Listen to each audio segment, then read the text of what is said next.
Good evening, this is Kuro. Got Clan Battles Season 8 kicked off. This is my first game of the season. Going over the matchmaking, have an enemy Montana, double Des Moines, Hindenburg, double Moskva, and a Shimakaze. The map is Tiers of the Cruisers, and we're going to kick this off. So, right out of the gate, we're going to talk about good old-fashioned competitive destroyer situational awareness. The team's got one destroyer. One of the things that you're... Yes, thank you. One of the things that you got to discuss or think about as a DD player when you're starting out, what ships can have RPF on the enemy team, because it's pretty reliable that as a destroyer player, you're probably going to be one of the furthest forward on your team. You're going to spend a very good amount of the game located, and you can utilize this against the enemy team to kind of figure out where RPF ships could be by using this combined with the location for your teammates to start drawing some conclusions about where the enemy team is, as well as combine that with your own RPF detection, or the direction of your RPF, to be more precise. So, right out of the gate, an experienced destroyer player will kind of have a good sense of what a normal team deployment is and what it's not. When something is unusual, and be able to start relaying that information to your team. And right out of the gate, I'm starting probably about 10 seconds before this. I'm starting to, have that, little twitch in the back of my head that something's unusual here. And what's twitching my radar is my RPF. My RPF is pointed at this big island here. A normal team deployment, I would expect to see my RPF up in here. So I would be seeing it actually shifted over a little more. It's very subtle right now, but it's going to get more pronounced as I go more and more north. Right now, this is just me as the player sitting here thinking, this is starting to look a little hinky. Let's see what's going on. I'm not saying anything yet to my team. All the pinging is my fleet commanders are getting people situated. Now right here, I am pinging my team. I am letting them know, hey, something's going on. RPF's pointed right here at this island. My DD, the gearing in the south, he's actually confirming that his RPF is in this area. So we definitely know something's right in here. Now, Moskva, 13 kilometers away. Kuro, what the hell are you doing? You've got 12-kilometer torps. You're a potato. Yeah, it's true. I could potato. However, this is another common scenario that you have as a DD player, particularly if you're playing Grozovoy, Daring, Shimakaze. A ship that is unable to torp beyond Moskva radar range. You end up trying to bait these ships in, if possible, into your torpedoes. I know damn well this Moskva isn't going to hang out there. He's going to push into this island and try to use that island for cover. So you look right now, my 12-kilometer torps actually reach behind that island. So if that Moskva pushes into the island, like I believe he will, he's going to have a really tight volley of torpedoes headed his way. And this is one of the benefits of DDs that have the third torpedo rack. So Summers, you saw that I interlaced that third launcher right on top of the same bearing. In the case of Shimakaze, that's 5 more torps right in that wheelhouse, right into this zone right here. I'm looking to flood this whole zone with torpedoes to try to hit this Moskva. This is a horrible torpedo position, or torpedo angle, as far as my ability to land torpedoes, but very oftentimes these are the only sorts of angles that you can get, and this is where Shimakaze does have an advantage over something like a Gearing or a Z-52 or Grozovoy or something to those effects, because they only have, the 2 sets of 5 that you're going to be able to cover through there. The 2 sets of torpedoes, you don't have that third set to kind of offset some bad torpedo RNG, where inevitably your torpedoes are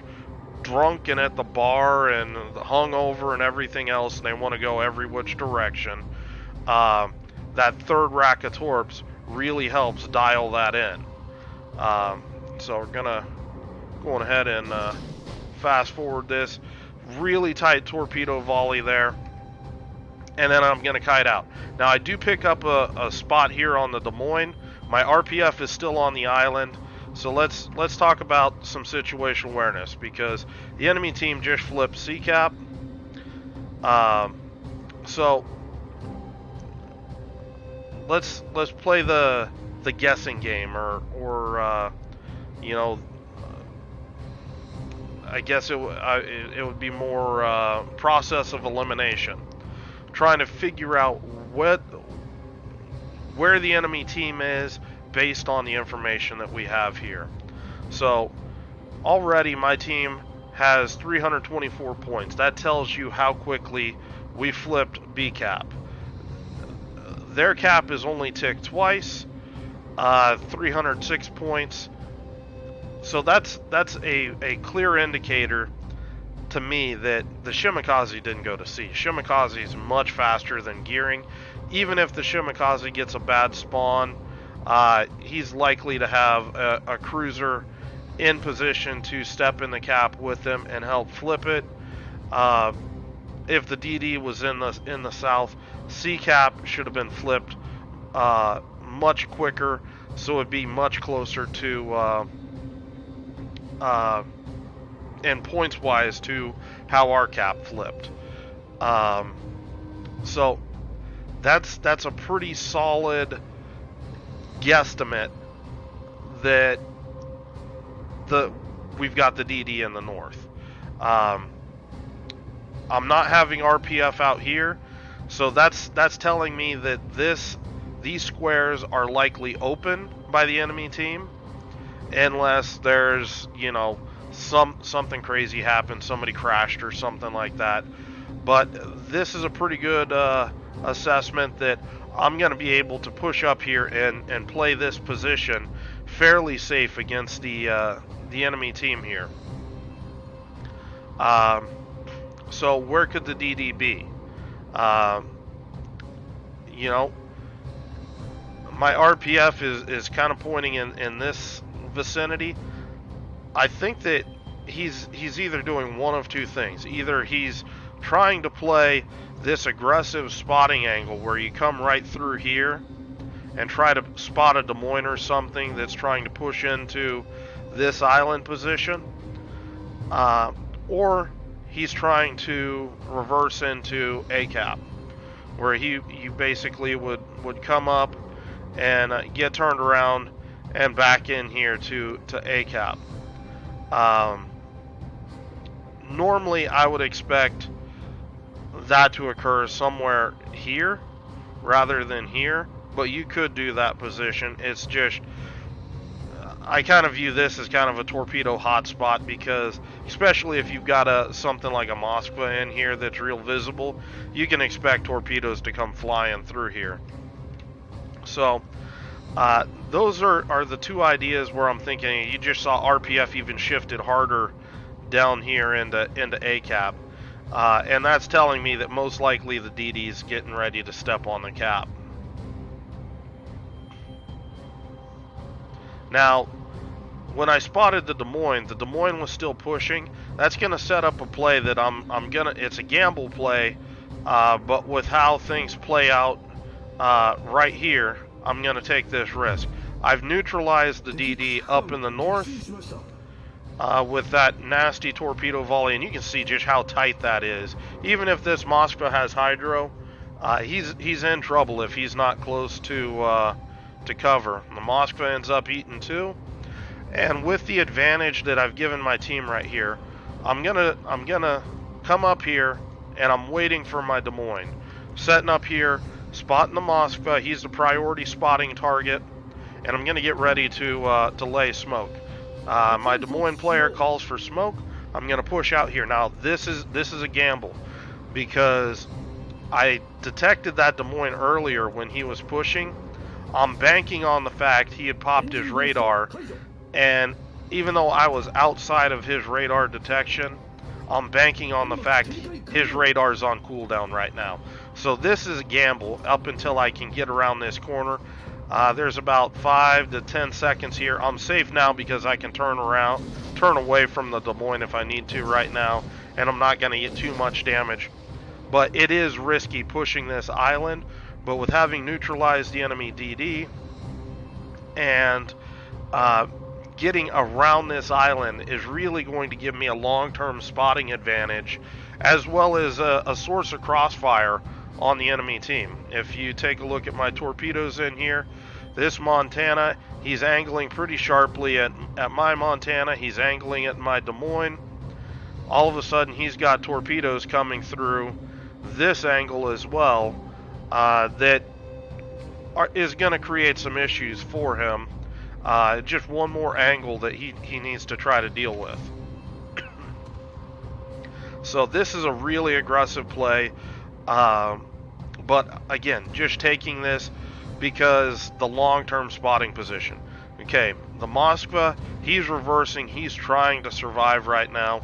My Montana's spotting him, and this is why I'm making this push. The Moskva goes dark, my Montana doesn't have line of sight on him right now, but I'm right in position to pick him right back up again.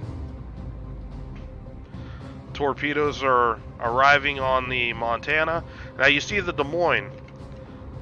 This is I swear you can track these guys with their consumables if you can keep them spotted. This Des Moines starting to turn around. That's telling me this guy, his radar is either is up, or it's just getting ready to come off cooldown. So this Des Moines turning back out, especially if he turns into me, is a clear sign I need to start kiting this Des Moines. Little trick there for you DD players wondering how I get in these guys' heads. Watch what their ships are doing. You keep the radar lit, and if you see them turn into you, it's a pretty clear indicator that they probably have radar up, and they're looking to pop it and run into you to try to spot you forever. I do pick up a torpedo hit on this Montana. I do get radar detected. It could be the Moskva, could be the Des Moines, whatever. I am telling my team I am getting pushed by the Des Moines. You're going to see my Montana take some shots. And that's you take a look at that position. This is where teamwork comes in. This Des Moines really is going to want to chase me into the map border. But the longer he does that, you look, he's broadside to my Montana. He's broadside to my own Des Moines. He's just going to die if he does that. And I'm just going to be bait. Go on ahead and try to chase me. It's your funeral.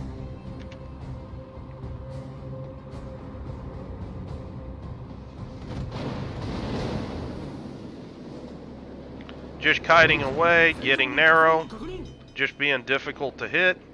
I saw radar dropped off, so I go on ahead and I am just kiting out still.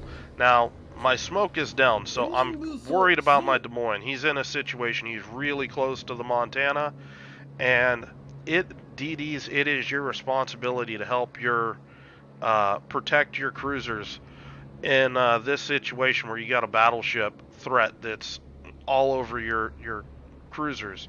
So I'm going to drop torps in here. And I'm going to push in here and get in a position where I'm going to be in position to smoke this, my Des Moines up if he needs it. And even once I get away from these torpedoes a little bit, I'm going to go ahead and I'm going to offer this Montana a conundrum. And that is, I'm healthy, I'm going to start shooting at this guy. I would rather this Montana shoot at me than my Des Moines, who he potentially can overmatch and, you know, wipe off the map with a single volley. So, you know, this is a situation I'm trying to tank for my team. You can see that poor Montana just saw those torpedoes, and he's just like, oh, shit. Yep. So, take a look at my positioning. I'm pulling in on the stern of my Des Moines, and this is really good because if he needs smoke, all he needs to do is just slow down, stop. And my smoke will go right past him as I get, you know, closer and closer to him. We end up putting the Montana down. This game's going to be over shortly. You know, so this was a game, had a little bit of early on situational awareness. Actually, just going to pause it because it's going to end here shortly. You know, running over, you know, early situational awareness. Walked you through some of the plays that I made. Point out the one gamble. If I had gambled wrong, I potentially could have taken a lot of damage from that Des Moines. Do want to point out that risk, but I felt comfortable with the, you know, with the start that we had on the north flank. Even if I had lost 3/4 of my HP, we would still be in a superior position with me on this side of the island, able to deny, you know, this sort of position to the enemy team as far as cover. So anyway, if you guys have any questions or comments, leave them below. My voice is starting to go. I hope you guys are having a good night, and I will talk to you later.